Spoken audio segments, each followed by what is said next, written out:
प्यारे दर्शकों नमस्कार। तारीख आज 10 मई 2025, दिन शनिवार और हिंदी पंचांग के अनुसार आज वैशाख माह के शुक्ल पक्ष की त्रयोदशी तिथि है। तो आइए खबरों का सिलसिला शुरू करते हैं। उससे पहले आप सभी से एक छोटा सा निवेदन, यदि आपने अभी तक चैनल को सब्सक्राइब नहीं किया है तो अभी सब्सक्राइब करके हमारी मेहनत के लिए एक लाइक जरूर कर दें। तो चलिए शुरू करते हैं। भारत पाकिस्तान के बीच बढ़ते तनाव के चलते देहरादून एयरपोर्ट पर हाई अलर्ट, सभी कर्मियों की छुट्टियां रद्द। भारत की पाकिस्तान पर जवाबी कार्रवाई के बाद देहरादून एयरपोर्ट पर सुरक्षा बढ़ा दी गई है। यहां हाई अलर्ट घोषित कर अन्य सुरक्षा एजेंसियों को तैनात किया गया है। सभी अधिकारियों और कर्मचारियों की छुट्टियां रद्द कर दी गई है। टोल बैरियर से लेकर टर्मिनल तक यात्रियों की जांच की जा रही है। एयरपोर्ट पर सीआईएसएफ की क्विक रिस्पांस टीम, क्यूआरटी और स्थानीय पुलिस 24 घंटे गश्त कर रही है। हालांकि हवाई सेवाएं सामान्य है, लेकिन सुरक्षा के चलते हर गतिविधि पर कड़ी नजर रखी जा रही है। सीएम धामी ने की उच्च स्तरीय बैठक, सीमावर्ती क्षेत्रों में बढ़ी सतर्कता। सीएम पुष्कर सिंह धामी ने राज्य सचिवालय में सुरक्षा को लेकर अधिकारियों की आपात बैठक की। सीमावर्ती इलाकों में विशेष सतर्कता बरतने के निर्देश दिए गए हैं। राहत व बचाव दलों को अलर्ट मोड में रखा गया है। मुख्यमंत्री ने सूचना विभाग को अफवाहों से बचाव और सही जानकारी जनता तक पहुंचाने के निर्देश दिए। उन्होंने सभी अस्पतालों में जीवन रक्षक दवाओं की उपलब्धता सुनिश्चित करने को कहा। खाद्य आपूर्ति की तैयारियों की भी समीक्षा की गई। उन्होंने कहा, राज्य किसी भी आपात स्थिति से निपटने के लिए पूरी तरह तैयार है। डिजिटल उत्तराखंड पोर्टल लॉन्च, अब एक क्लिक पर मिलेगी पूरी जानकारी। राज्य सरकार ने डिजिटल उत्तराखंड पोर्टल लॉन्च किया है, जो आर्टिफिशियल इंटेलिजेंस पर आधारित है। इसमें सीएम हेल्पलाइन, सीपी ग्राम, विभागीय कार्यों और कोर्ट केस की जानकारी मिलेगी। अफसर मुख्यमंत्री घोषणाओं की प्रगति भी ऑनलाइन देख सकेंगे। ये प्लेटफॉर्म अधिकारियों को ई मीटिंग, ई कैबिनेट और मैसेज भेजने की सुविधा भी देता है। गोमुख ट्रैक पर खतरा, भागीरथी नदी रस्सियों के सहारे पार कर रहे पर्यटक। गोमुख ट्रैक खुलते ही पर्यटकों की संख्या बढ़ गई है, लेकिन सुरक्षा इंतजाम नाकाफी है।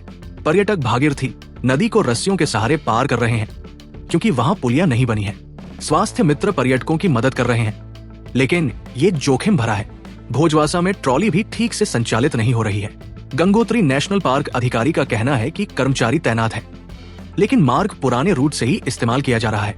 जल स्तर बढ़ने पर बड़ा हादसा हो सकता है, इसलिए सुविधाएं बढ़ाने की मांग हो रही है।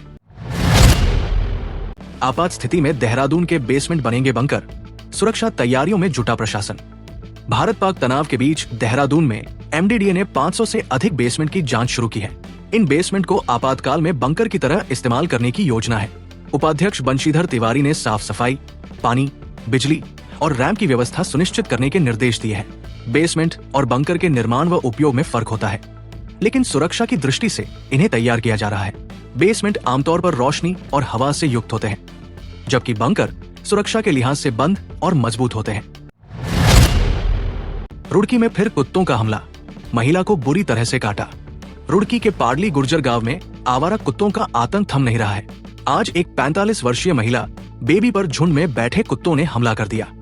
महिला स्कूल में अपने पति से मिलने जा रही थी, तभी हमला हुआ। ग्रामीणों ने बड़ी मुश्किल से महिला को बचाया और अस्पताल पहुंचाया। इससे पहले एक बुजुर्ग महिला को भी कुत्तों ने मार डाला था। स्थानीय लोगों में भारी आक्रोश है और प्रशासन की उदासीनता पर सवाल उठ रहे हैं। अस्पताल में महिला का इलाज चल रहा है। गर्भवती महिलाओं के लिए विशेष योजना लाएगी सरकार, 1000 दिनों तक मिलेगा लाभ। उत्तराखंड सरकार मुख्यमंत्री जच्चा बच्चा शुभ जीवन प्रोत्साहन योजना के तहत गर्भवती महिलाओं को गर्भधारण से लेकर 1000 दिनों तक चरणबद्ध सुविधाएं देने जा रही है। मंत्री रेखा आर्या ने बताया कि योजना में महिला और नवजात के पोषण, स्वास्थ्य और सुरक्षा की व्यवस्था होगी। ये योजना जल्द ही मुख्यमंत्री के सामने अंतिम रूप से प्रस्तुत की जाएगी। इसके अतिरिक्त एकल महिला स्वरोजगार योजना में भी बदलाव कर प्रस्ताव तैयार किया गया है, जिसे अगली कैबिनेट में रखा जाएगा। इससे हजारों महिलाओं को फायदा मिलेगा। रिश्वत लेते रंगे हाथ पकड़े गए अधिकारी, विजिलेंस टीम ने कार्यालय में ही दबोचा। नैनीताल कोषागार के मुख्य कोषाधिकारी दिनेश कुमार राणा और अकाउंटेंट बसंत जोशी को विजिलेंस टीम ने 1,20,000 रुपए रिश्वत लेते रंगे हाथ पकड़ा। शिकायतकर्ता के अनुसार एसीपी मामले में दस्तखत के एवज में रिश्वत मांगी गई थी। ट्रैप टीम ने सटीक योजना बनाकर दोनों को 9 मई को कार्यालय में ही गिरफ्तार कर लिया। प्रकरण में भ्रष्टाचार निवारण अधिनियम के तहत मामला दर्ज कर जांच शुरू हो गई है। सतर्कता निदेशक ने ट्रैप टीम को नकद पुरस्कार देने की घोषणा की है और रिश्वत की शिकायत टोल फ्री नंबर 1064 पर करने की अपील की है। सेना के समर्थन में निकली तिरंगा यात्रा, कांग्रेस ने दिखाई एकजुटता। भारतीय सेना के साहस और पराक्रम के सम्मान में उत्तराखंड कांग्रेस ने तिरंगा यात्रा निकाली। प्रदेश अध्यक्ष करण माहरा के नेतृत्व में ये यात्रा घंटाघर पलटन बाजार से होकर गुजरी। यात्रा में प्रीतम सिंह, गरिमा दसौनी सहित सैकड़ों कांग्रेस कार्यकर्ता शामिल हुए। उन्होंने भारत माता की जय और पाकिस्तान विरोधी नारे लगाए।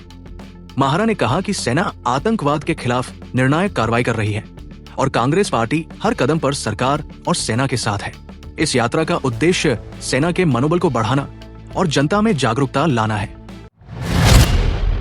उत्तराखंड के कई जिलों में भारी बारिश की चेतावनी, मौसम विभाग ने जारी किया येलो अलर्ट। मौसम विभाग ने उत्तरकाशी, रुद्रप्रयाग, चमोली, पिथौरागढ़, देहरादून और नैनीताल में भारी बारिश और तेज हवाओं का येलो अलर्ट जारी किया है। इन इलाकों में गरज चमक के साथ बारिश और तेज हवाएं चलने की संभावना जताई गई है। देहरादून में आंशिक बादल और मध्यम बारिश का पूर्वानुमान है। तापमान 35 डिग्री सेल्सियस से 19 डिग्री सेल्सियस के बीच रहेगा। गर्मी से राहत मिलने की उम्मीद है, लेकिन विभाग ने लोगों से सतर्क रहने और अनावश्यक यात्रा से बचने की सलाह दी है। ये बदलाव अचानक मौसम बिगड़ने की चेतावनी है। राष्ट्रपति आशियाना को मिलेगा नया स्वरूप, आम जनता के लिए खुलेंगे द्वार। उत्तराखंड का राष्ट्रपति आशियाना भवन अब एक प्रमुख पर्यटन स्थल के रूप में विकसित होने जा रहा है। वन विभाग परिसर के पास स्थित वृक्ष क्षेत्र को इको टूरिज्म के लिए संवारा जा रहा है। पैदल ट्रैक, पार्क और ट्रेल जैसे पर्यावरण अनुकूल सुविधाएं विकसित करने की योजना है। CCFP के पात्रों ने जानकारी दी कि राष्ट्रपति भवन की तरफ से काम की जिम्मेदारी वन विभाग को सौंपी गई है।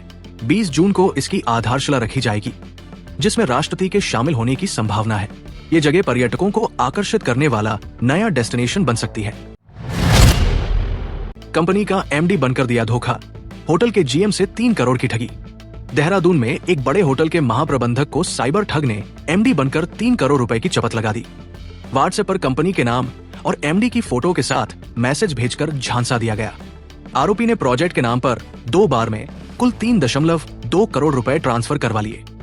जब पीड़ित ने असली MD से संपर्क किया तो उन्हें ठगी का पता चला। अब साइबर थाने में मामला दर्ज हो गया है। पुलिस खातों की जांच कर रही है और आरोपी की तलाश जारी है। चारधाम मार्ग पर फिर दौड़ेंगे घोड़े खच्चर, ट्रायल के बाद 34 और भेजे गए। गौरीकुंड से केदारनाथ तक के पैदल मार्ग पर घोड़ा खच्चरों का ट्रायल सफल रहा।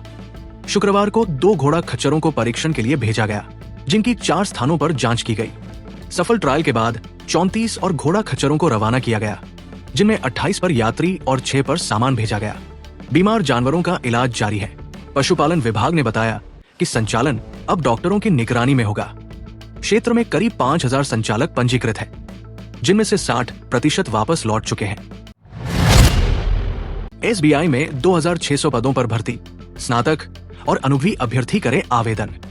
भारतीय स्टेट बैंक SBI ने सर्कल बेस्ड ऑफिसर CBO के 2600 पदों पर भर्ती की घोषणा की है। आवेदन प्रक्रिया 9 मई 2025 से शुरू हो चुकी है और 29 मई तक चलेगी। इच्छुक उम्मीदवारों के पास किसी भी स्ट्रीम में स्नातक डिग्री और 2 वर्ष का बैंकिंग अनुभव होना चाहिए। चयन लिखित परीक्षा और इंटरव्यू के आधार पर होगा। परीक्षा जुलाई में होगी। स्थानीय भाषा का ज्ञान अनिवार्य है, क्योंकि नियुक्ति उसी सर्कल में होगी।